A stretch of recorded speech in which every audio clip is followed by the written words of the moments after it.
Today I'm going to be talking to a fellow property finder and indeed commentator and pundit on the housing market, Henry Pryor. I don't think he needs no introduction, but Henry, great to see you. Thank you for coming in. It's a pleasure. I see you on the telly, I think, more than I see you face to face. My mum says that about me.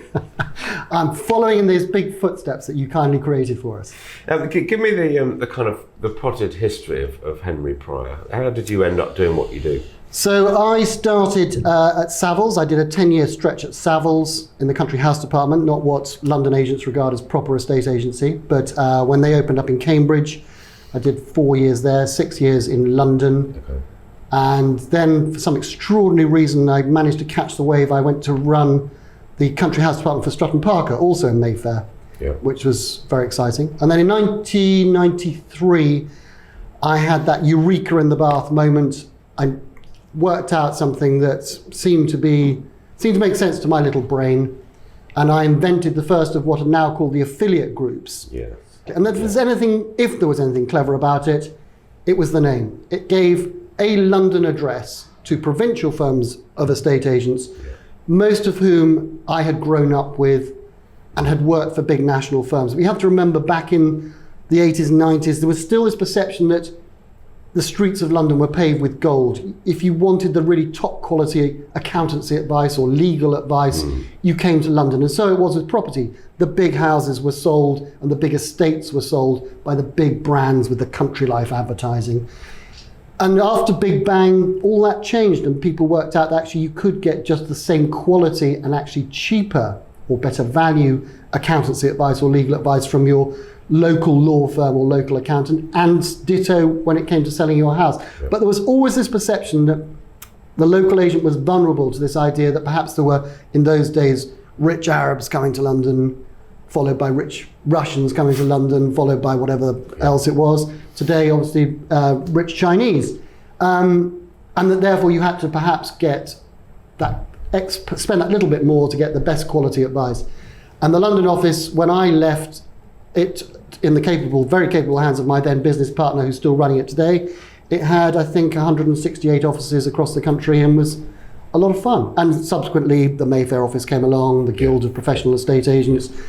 That was a time of change for you. So, and that was more of a marketing thing. I discovered I was perhaps a little bit more of a marketeer than necessarily an out-and-out estate agent. Yeah. And I'd had a bit of fun and a bit of a coup when I'm working at Savills because, again, back in the day, there was a telephone number on the bottom of all adverts and people would ring and ask, oh, I'm inquiring about the old rectory in Bridge North. And I had this idea, perhaps what we should do is put a contact name on, because if you rang in those days the Savills switchboard, there were, I think 800 people worked for Savills in those days, 8,000 today, I believe. And so I said, well, I'd like to put my name on these ads so that people ringing knew who to ask for. Yeah. And my colleagues at the time threw their hands up and said, oh, we just certainly don't want our names out there. That's not the way we operate. So I'll tell you what, put my name if you're unhappy to, and I'll field the call for you. Anyway, within about 6 months, everybody seemed to ring up Savills and say, we want Henry Pryor. Can we talk to Henry Pryor about, because it looked clearly that it was complete nonsense. Looked like you were but doing it all looked the like business. I did all the business. And of course, nowadays, that's exactly how everybody works, isn't it? We all have our own direct dial numbers and direct email, and that's what it's all about, expertise. And that's a bit I love about property. It's about people. It's not about the brands. It's even less so about the brands these days. It's about the people. So you can have the same brand, great brand in one street, square, town, completely useless version of the same brand in the next door neighbouring square or street or market town. But the people it's all about. It's a people business, and there's so much emotion and stress and money and everything involved. All wrapped in it. There it is, right up there with bereavement and relationship breakdown for fun and excitement. Then I followed you because you blazed the trail in those days at Garrington, and I suddenly thought that looks like a really soft option. I could just, he's got the life I want. I'm not sure where you were going with that. And it was really, and so buying 10 years ago, just before the credit crunch, 2005-6, I started. And for that, since then I've been a buying agent, an occasional rent-a-quote. Pundit. And you're still buying for clients now? Very much so. My day job In the eyes of the law, as you will know, I'm an estate agent because I advise buyers, not sellers, but I'm still, in the eyes of the law, an estate agent. And my job is the flip side of what most people's understanding of estate agents are. I'm there trying to find the soft spot, trying to put my clients at the advantage when it comes to making sure they buy something, usually their most expensive single item, and something that, to my annoyance, doesn't begin to cover it, that most people still think that they can do themselves. Just annoys me so much. Well, most people wander into the estate agent's office thinking that they're about to be provided with the service. Absolutely. I mean, they do. It is one of the, therein I think lies a great deal of the reason why estate agents have such a bad name. People, the customers, the public, misunderstand. They think they're brokers trying to bring two parties together, they're not. But they're not. They're there. It's a fact. The majority of complaints about the services of estate agents come from buyers. They weren't providing a service. But even if you ask our industry, many colleagues in our industry, great people, bright people, who's the customer? And sometimes they're just not sure. Is it the person that pays the fee?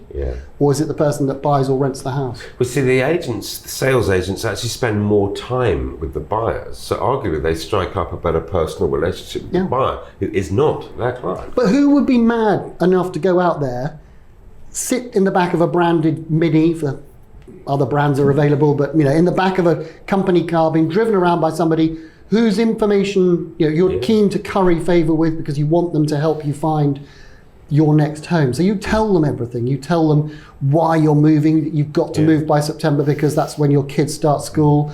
If you find exactly the right thing, your mother-in-law will pony up an extra 50 grand, 5 grand, whatever it is. And then you sit down and try and play poker, hardball, with the person who knows exactly what's in your hand. Well, when you and I started guiding and advising, helping purchasers, there weren't many people offering that kind of a service. There's hundreds now, aren't there? No shortage of buying agents. I'm very proud of the fact that I've been able to work with the Property Ombudsman, who's one of the, as you know, one of the 2 ombudsman schemes that are out there now, in getting a buying agent's code of practice to go with the seller's code of practice. Right.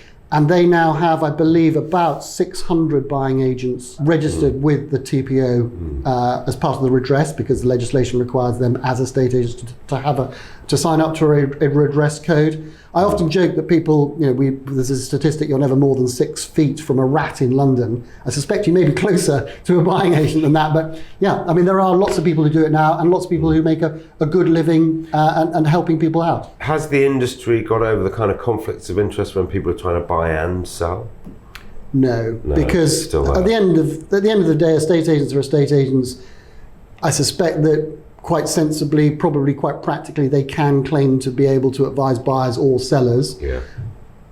I am perhaps well known in the industry for being less than keen that selling agents try and advise buyers and vice versa. Even if they own by the same company, but they call that different. Yeah, I mean, there are big brands who've got separate entities, which is a start, but there are lots of smaller brands who will confusingly run with the fox and the hounds, metaphorically, which I think which I find uncomfortable. I act for buyers. My clients who are buyers who have to sell something get looked after. My advice is always get them looked after by a selling agent, and I think the two should be separate. Yeah, no, I couldn't agree with you more. And tell me your role as a kind of pundit. What would be your typical brief? Phil, there's a tiny gap where you and Kirsty have left for in the media, space in the media for us to creep into. I got into it completely by chance. I found it, as I suspect you do too, enormously exciting. It's fun. It really gets my adrenaline going.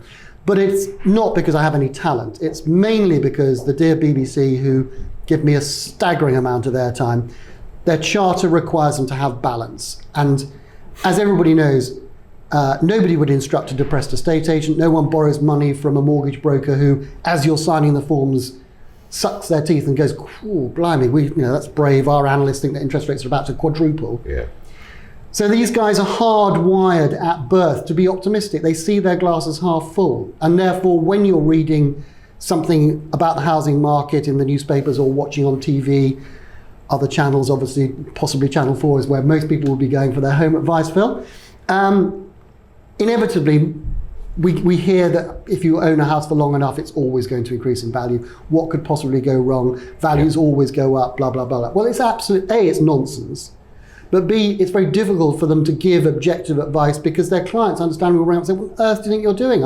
I instructed you to go out and sell my property and get the best price for it. And here you are warning of catastrophe. Well, the BBC Charter means they've got to find some lunatic who is prepared to get up at 4 o'clock in the morning, go and sit on the breakfast sofa or go into the Today studio and say, do you know what? I'm just a bit unsure about house prices. Or is it a great thing that we all want to get everybody to buy a house? What about the 4.5 million people who rent homes? Or So that's how I found the space, and I love it. But luckily, no one in the media circles is prepared to pay me actual money to do it. So I find it refreshing because I think you always manage to bring a different angle to it. And you're not selling houses, you're not lending money, so you can be completely objective. There's no conflict. So I always think you get what you get with Henry. He's going to tell it the way it is. I think that's what a lot of journalists expect and hope for, and certainly what they book. And I have 3 rules. Lots of people ask me, how do you get the sort of profile? You're a one-man band. How on earth do you get this, and what is it you deliver? And I have 3 golden rules. If you're invited, as my late grandmother always used to say, if you're invited, you should always say yes. If you say yes, you must always turn up. Lots of people in the property world would love to go on the Today programme, but the extraordinary thing is, they tell me at the BBC, is that when they ring up and say, would you like to come on tomorrow morning at 6:15 and talk about the housing market? Oh, I'm terribly sorry, I've got an appointment, I've got a chiropodist, I've got a hangnail, and they never turn up. So if they ask you, the media world, the 24/7 news cycle is such, they don't get a lot of notice, so you have to pitch up. If you say you're going to pitch up, turn up. They don't really mind what you say. I mean, the fact that I'm on proves that. But hopefully you say something interesting. And so long as you don't F and blind and let them down and have them hauled up in front of the regulator, everyone's happy. Well, it's always fun to watch. And of course, you're hugely active on social media as well. Isn't that's the most extraordinary thing that's just appeared? The time was when one needed multi-million-pound budgets to be able to build a brand, build a business. Social media has come along and democratized all that. And all of a sudden, people listen to voices and they've got trusted sources. Incredibly fragile, very, very easy to abuse and lose. But again, with no plan that I had set out originally, an absurd number of people seem to be interested in my little bon mot. Do you enjoy it? Yeah, I love it. I mean, presumably you spend a fair amount of your day tweeting away. Like everybody, there are ways, as everybody has discovered, there are shortcuts, there are ways to manage your time, because it is the crack cocaine of the internet. It is incredibly addictive. You can sit there and suddenly, find an hour and a half of your time has gone, and you've been pulling through a Twitter stream, working out whether what John Bercow, Theresa May, or someone in the EU is saying something that's pertinent. But again, it's a fantastic way to build a brand for small businesses or particularly sole traders. Every morning I use Google's technology to ask a question of, I search for housing, estate agents, property in the news. And then I reckon there's always a view that one can have about whatever the story. Someone's done the hard work. They've done the investigation into Britain's worst nightmare landlord, or what's happening to asking prices or sold prices. But what the public wants, what consumers want, what your clients and future clients want is your take on it. What's it mean for them living in Billericay in a 3-bedroom chalet bungalow or an old rectory in Northamptonshire? That's what they want to know. And they're fascinated by it, particularly if you've got a view. And social media is really difficult to get right, very intimidating if you're just starting out. But if you approach it as if it's a bar or a wine bar or a pub, when you go in, inevitably people look around. Who are you, for starters?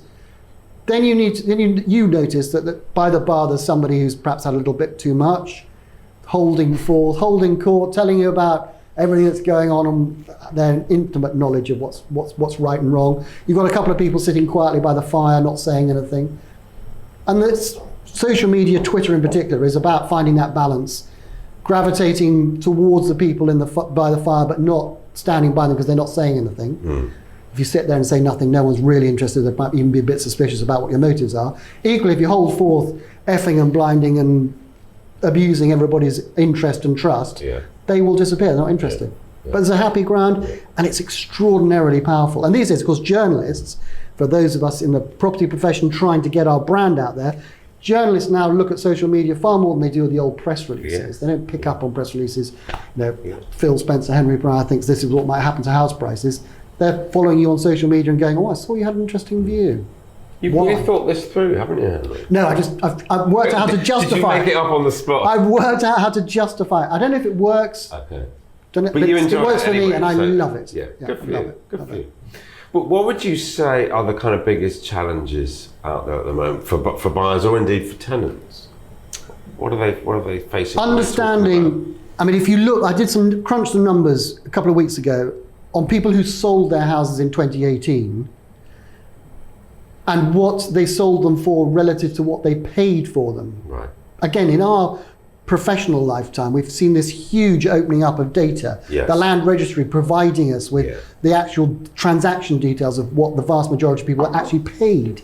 That used to be the preserve of estate agents. One of the reasons that they sat there and people had to go to them is because they knew what houses are transacted for, and if they said that you had no way of checking. But these days, so if you look back at 2018, obviously the majority of people sold at a profit. But still, 52%, once you factor in inflation, 52% of people in this country is that right? Haven't made money. Okay. Their house is now worth less than it was a decade ago before the credit crunch in 2007. And yet we all when think, you take into account inflation. Factor in inflation. Yeah. Once you factor in inflation, so if you put your money in the bank and it had ticked over with nearly the inflation. That is quite a surprise. Which many people find stunning, because we all think, don't we, that house prices have only gone up. And they have in London, they've doubled over the last decade. In the southeast, lots of people, you'd have to have been very unlucky not to have made money over the last 10 years. And some interesting research out from Savills just this week about, where people have made the money the fastest. But actually, what most people across the country, what most people are interested in when they're buying something or renting something is, I don't have an experience of this. I don't do it very often. I see the asking price is X, but do I need to pay that to get it? And if whatever I pay, am I going to end up paying more than I needed to? Yes. And that's what they want the reassurance of. Lots of people now, particularly the more expensive houses, want reassurance about bits of it, tax planning and change of use and all the stuff that goes together with that, how they can maximize or mold a house to fit their lifestyle, which might be teenage kids in 5 years' time without having to move, because moving a house is such an expensive thing. Yeah. But what they want above all is reassurance that what they're being told, what they're being sold by the estate agent has some semblance of truth. Yeah. I always see my role helping buyers as giving them as much confidence in taking that decision. Yes, this is the right house for me, and yes, this is the right price. There's always uncertainty, there's always doubt what's going to happen in the future. Is there another house going to come on the market next week? But if you can inform someone, give them as much confidence as they can to take that. There's two elements, aren't there, Phil? There's the scientific element, the value element, the harsh brass tacks, if you will. Sort of what your product does, informing people about the property that they're going to buy. What's the crime rate? When are the bins emptied? Yeah. All that sort of stuff, nuts and bolts stuff, is really important. Then there's the feeling that somehow we all get when we walk into a house. It feels right, or it feels cold, and that getting the balance of those right is really tricky for a lot of people, even the wealthiest people. I mean, my clients range from £500,000 to £50 million. Over £50 million, there are some people who are much brighter than me and much better at doing that sort of end of the market. But whether you've got 50 million or £500,000 or 50,000 to spend, it's not something that everybody does every day, and most people like some reassurance. Yeah. But there are so many variables and moving parts in the housing market and taking those big decisions. And whilst the availability of data has never been better, and that's why our property reports have turned out to be popular, because we can gather all this data by very clever algorithms and spit it out at the time people need it most. Equally, there's a lot of data that's out there about values and market direction and that kind of thing. And that's a good thing. But on the other hand, are people getting confused? I mean, what parts, what valuation data do you assess? Do you rely on? Do you like, or what don't you like? Well, one of my pet hates is this idea that, understandably, an awful lot of people are betting a phenomenal amount of money on, which is commoditizing house prices. Now, we see it in commercial property. We're familiar with it in commercial property. Commercial property is agnostic. We're not really bothered about falling in love with a shop or an office or a warehouse on the outskirts of Dunstable. Yeah. But when it comes to a house, lots of technology-based people in particular, hedge funders, banks, institutions, want us to be able to calculate the value of a house by the square foot. Yes. And people will often see price per square foot, price per square metre. Amazingly, in some parts of central London, price per cubic metre that's the new thing. But as I often say to people, look, if I was able to stand this up and say, look, here's this house you want to buy, by the way, per square foot, you should be paying more, would you? Of course you wouldn't. Although there are bits of technology out there masquerading at being able to estimate what the value of a property is. If this was possible, there'd be an app for your mobile phone that would enable you to calculate this. And more importantly, and more worryingly, I'd be out of a job.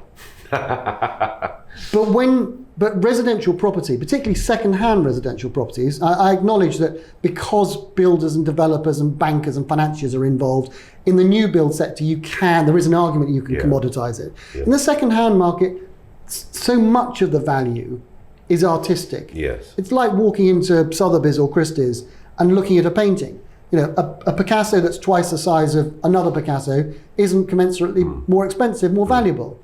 And that's my big bugbear. I frequently fall out with my selling agent colleagues when I say this. I think, and I know I'm in a minority of this, but I believe it's the buyer who decides what a house is worth. It's the seller's prerogative to decide if it's enough. You have to have a price for the buyer to decide whether it's worth going to have a look at. But I take your point, because it's only worth what someone's going to be paying for it. Absolutely. And it may not be enough for the seller to part with. Yeah. But part of the buying agent's function is to find out what the motivation behind this sale is. Yeah. And so I frequently walk in there trying to look behind the wonderful chocolate box story I'm being given by the selling agent, the smell of coffee freshly brewed coffee that's being wafted up my nose, no doubt as you and Kirsty get when you're filming on these things. Indeed. I go into the bathroom, I want to see if how many toothbrushes are there. I open the cupboard, are his clothes still hanging there? Yeah. I want to find the tragedy behind this otherwise glorious, heartwarming story, because I want to find the problem.